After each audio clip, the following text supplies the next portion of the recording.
Hello, friends. In July 1947, there was a widespread craze of UFOs in America. All across the country, people reported seeing flying saucers, UFOs. The craze began a month ago on 24th June, when private pilot Kenneth Arnold claimed that he saw 9 shining UFOs near a hill around Seattle. He claimed that they were flying very fast with speeds of 2,000 km per hour. Within 2 weeks from this, people reported seeing flying UFOs from all across America. This was heavily discussed in the media. This map shows the sites of UFO sightings in America. Media started linking it to atomic sites. They focused on the 3 areas with the most UFO sightings. These were the sites of nuclear tests. Meanwhile, a man from New Mexico, Mac Brazel, recalled finding weird waste on his field 3 weeks ago. A tin foil, rubber, and a thin wooden beam. He couldn't figure out what they were. He wondered if they were related to the UFO craze, so he took the debris to Roswell's sheriff on 7th July. This drew the attention of an Army officer, Colonel William Blanchard. He was the commanding officer of the Roswell Army Airfield, RAAF. The next day, RAAF released a statement saying that the rumors of the flying discs had come true. The 509th Bomb Group of the 8th Air Force, Roswell Army Airfield, was fortunate enough to gain possession of a disc. The U.S. Army claimed to have received proof of UFOs. But the next day, the U.S. Army officials retract their stance. They said that the debris they were presented with was from a weather balloon. As proof, photos of Major Marcel were released where he can be seen with the pieces of the weather balloon. After this, the news died down. The media assumed there was never a UFO, but merely a weather balloon. And the public loses interest as well. But years later, in the late 1970s, once again rumors were spreading of an alien craft being spotted flying over the New Mexico desert. The rumors held that lightning struck this UFO, leading it to crash, killing the aliens inside it. In 1980, Major Marcel wrote the book, The Roswell Incident, claiming that the debris he had seen was from nothing made on this earth. It didn't seem to be from this world. Since then, the importance of the Roswell incident kept increasing. New theories have come up.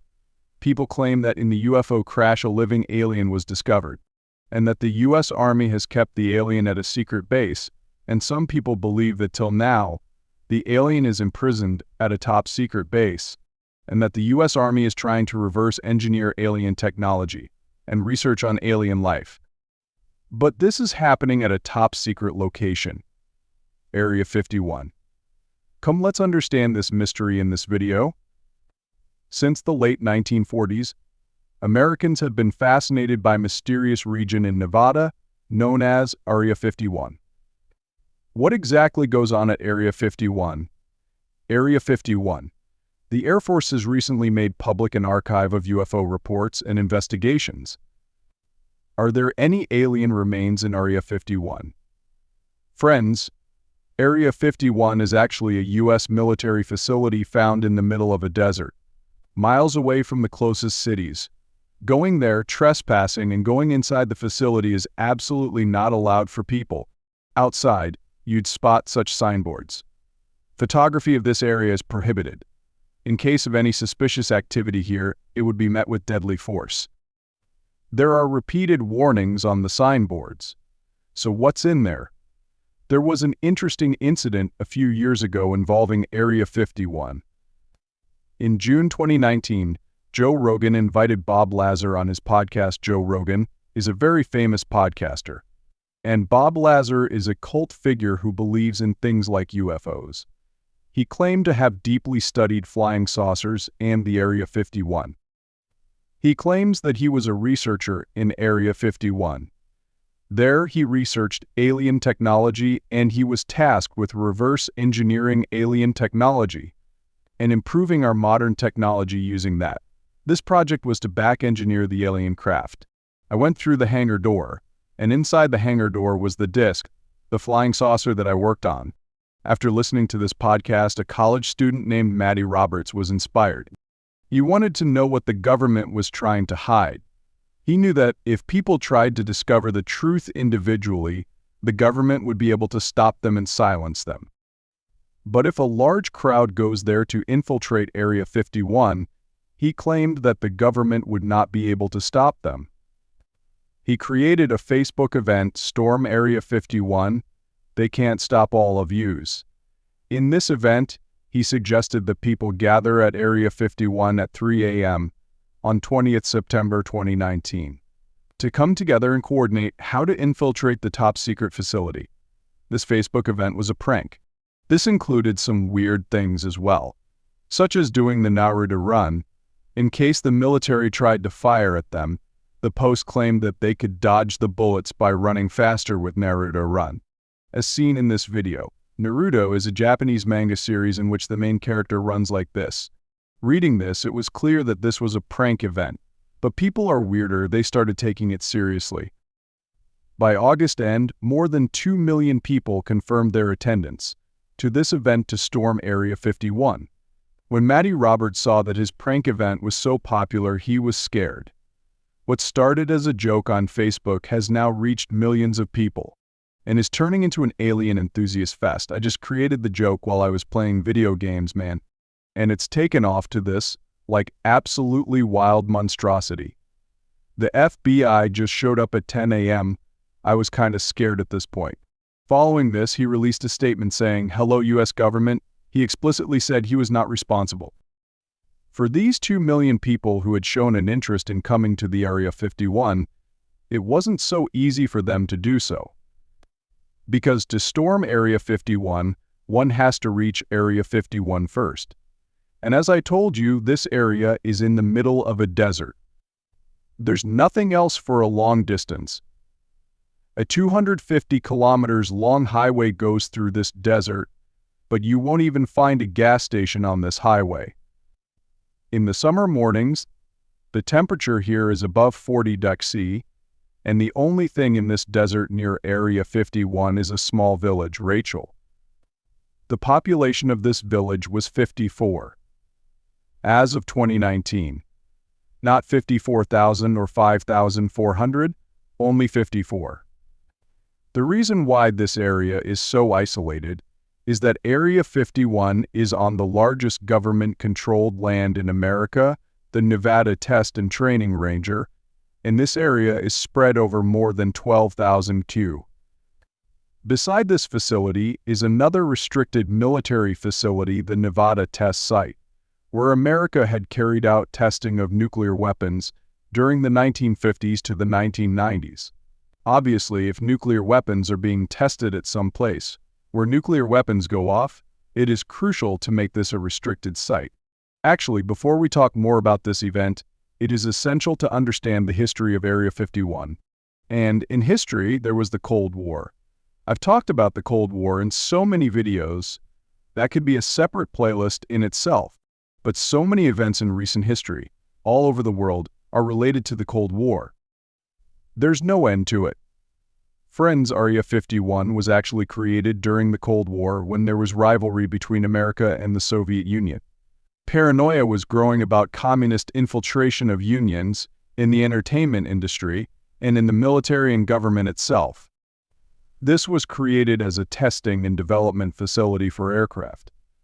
This is why in the 1950s, the most important spying aircraft in America's history were tested in Area 51. Since such critical military weapons were being tested here, obviously this area was kept in secrecy. From the outset, the outside world knew very little about this area. As I've told you repeatedly in the previous videos, wherever there's inadequate information, in 1954, American President Dwight D. Eisenhower demanded a secret location where they could start a high-altitude reconnaissance program.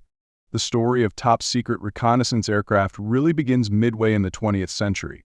In the darkest days of the Cold War, 2 officers from the CIA were tasked with finding a location where they could carry out the tests to develop spy planes that could be useful against the Soviet Union's nuclear weapons.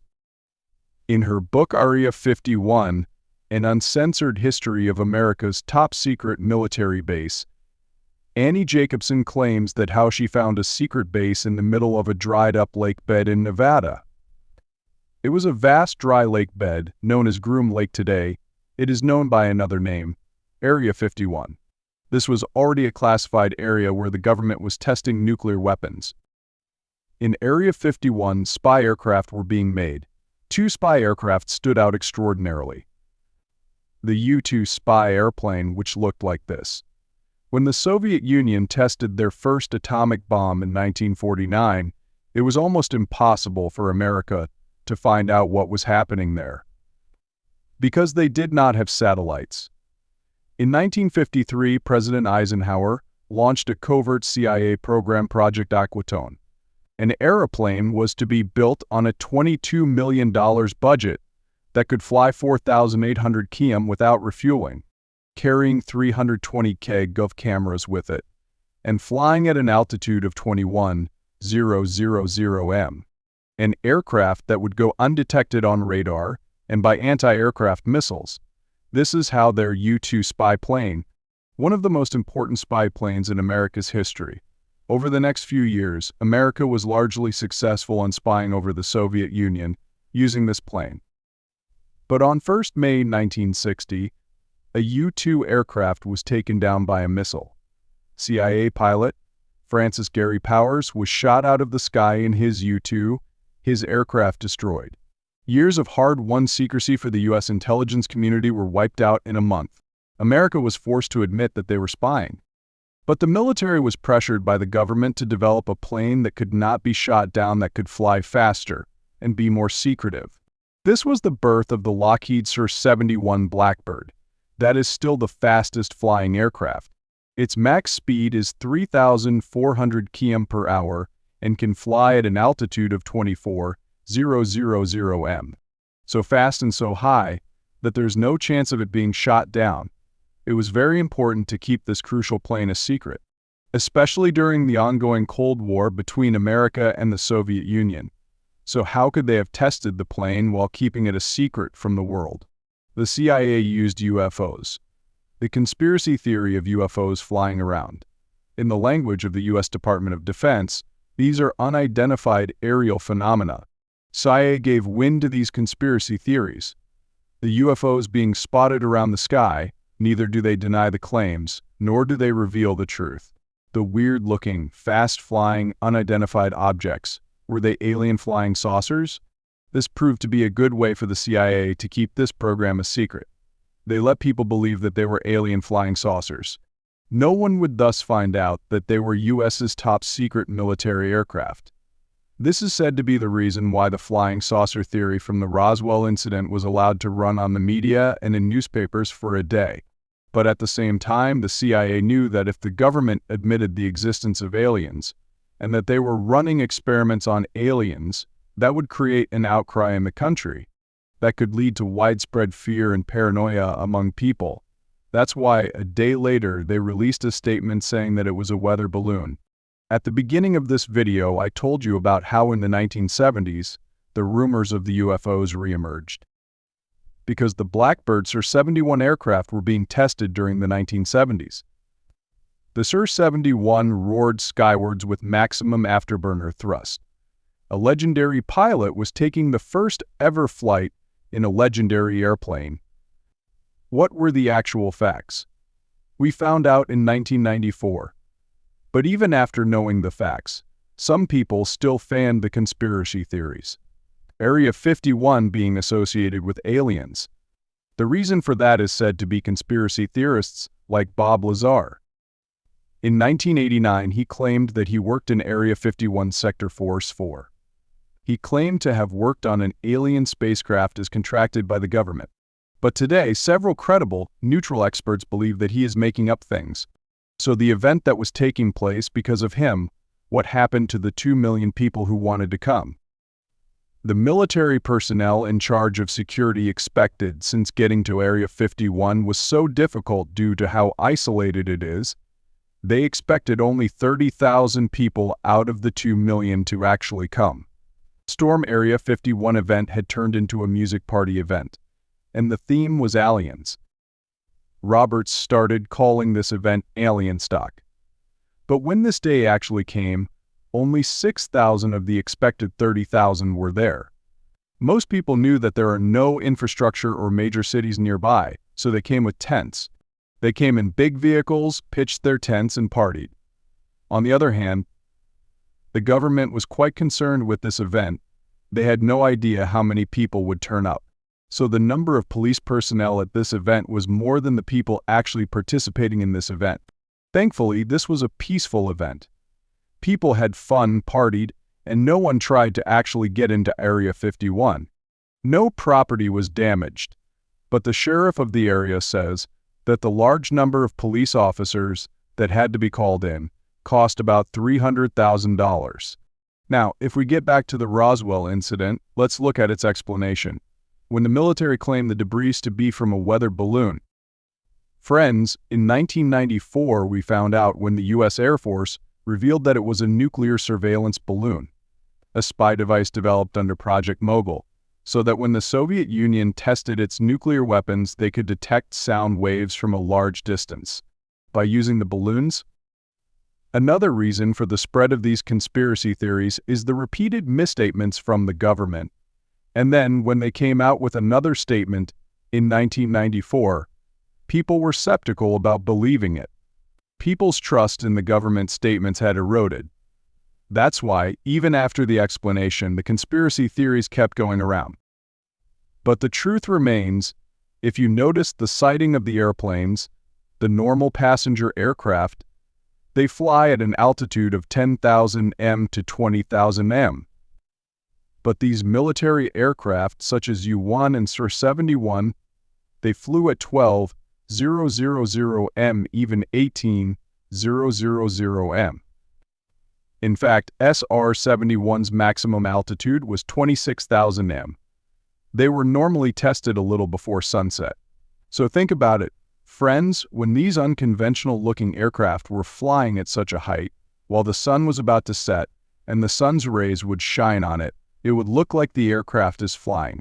With these flying at such speed, people will think that they are UFOs. In most UFO sightings, this is what happens. Military drones, military decoy flares, or any unknown air infrastructure developed by the military are mistaken by people to be UFOs. The term UFO stands for unidentified flying objects. No one said that they were aliens. Unidentified can mean any unidentified object. Since these spy planes were tested in and around Area 51, it's obvious why Area 51 came to be associated with aliens. The U.S. Air Force Project Blue Book investigated several UFO sightings. Wherever people claimed to have spotted UFOs, they noted the times and cross-checked them with their flight records. They saw that the flight records matched. In the late 1950s and 1960s, majority of the UFOs reports were eliminated like this. Conspiracy theorist Bob Lazar, who claims to have been hired by the government to investigate alien technology, it was revealed that he had fabricated even his educational background. He had a fake degree from MIT. He says that he was doing confidential government research at MIT, due to which he couldn't officially enroll, and so there is no record of it, but still claims to have studied at MIT. It's the same as me saying that I was working undercover for the government, carrying out research in EIA and therefore studying at IIT, and that's why you will not find my record with IIT. Because there are no official records. Get it? Bob Lazar claimed that the alien spacecraft was powered with element 115, with which the alien spacecraft could create its own field of gravity. Element 115 is a super heavy element, but it's a unique element. When it's exposed to radiation, it produces its own gravitational field, its own anti-gravitational field.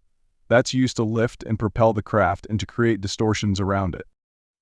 But several years later, in 2003, Russian scientists actually produced this element and named it Moscovium, and it doesn't create any field of gravity. In June 2013, the CIA publicly acknowledged the Area 51 base, and the secret details of its history were declassified under the Freedom of Information Act. Basically, this is very similar to the RTI Act, similar to how RTI is filed in India to find out details from the government. In America, they have the Freedom of Information Act. Under it, this request was filed in 2005, and in 2013, the information was released by the CIA. Newly released CIA documents officially acknowledge the site for the first time. But if you're looking to gain insight into the aliens or spaceships, you might be disappointed. In this information release, we found out the exact location of Area 51. You can see the location revealed by the CIA on this map. This is in the middle of the Mojave Desert in the state of Nevada. In January 2017, 13 million pages of declassified documents were released by the CIA online. In these documents, you will find several records of the UFO sightings and the experiments carried out by the CIA. In January 2021, once again, thousands of documents on UFOs were declassified by the CIA. Through the 1950s, UFO sightings become the convenient cover-up for U-2 flights. But on May 1, 1960, America's top-secret spying mission is blown. When the USSR downs a high-flying U-2, this time the agency claims that all of the records they had on the UFOs are now available to the public. Some reports were quite interesting. A mysterious explosion that was seen above a Russian city. A first-hand account of some unidentified flying objects spotted above Azerbaijan's capital, Baku. Today, the U.S. government doesn't refer to these as UFOs because of the heavy association of the term with aliens. Instead, the U.S. government now uses the term UAP, unidentified aerial phenomena. In December 2020, when the U.S. government released the COVID stimulus, at the same time, the U.S. government directed the National Intelligence and the Secretary of Defense to release all the records they had on the UAPs to the public. No other argument remains with the conspiracy theorists now, because the U.S. government wants to release the data they have on UFOs and UAPs. In April 2020, 3 videos were released by the U.S. Pentagon. The U.S. Department actually acknowledged that the videos which were leaked in 2007 and 2017 were real videos. In August 2020, the Defense Department created a UAP task force to detect, analyze, and catalog the UAPs that are spotted, because they can pose a threat to the national security of the U.S. As you have understood by now, we do not know about all the UFOs that were spotted. There have been several such incidents in the last 5 to 10 years where the U.S. pilots observed the UFOs. The only difference is that they do not claim that the UFOs are built by aliens, that they are of extraterrestrial origins. There are a lot of different data sets that came in that we looked at trying to figure out what they were. There were some that turned out to be weather balloons, for example. In fact, there were several. But there were many that there's not enough data and sensor data when we have a lot of sensor data on a lot of them, that we couldn't determine what they are. It is believed that the UFOs are part of some highly classified program on which the government agency of some country is working. Even now, Area 51 is an area where next-generational aircrafts are tested. Today, Area 51 has become a global sensation, not only for Americans but for people all over the world, and has become a good source of tourism for the American state of Nevada. In 1996, the state of Nevada renamed the highway to Extraterrestrial Highway. They decided that since people wanted to believe in this conspiracy theory and go there, they would use it for tourism. But one thing is for certain: if you even go near it, do not try to enter Area 51. Do not trespass, it is still a military facility. If you try to, they will arrest you.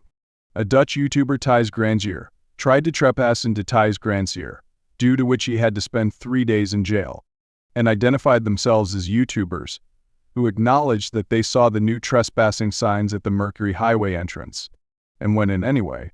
They have been charged with trespassing. I hope you liked this video. If you did, you can watch more such mystery-related videos by clicking on this playlist, such as on the Bermuda Triangle or on the Titanic. See you in the next video. Thank you very much.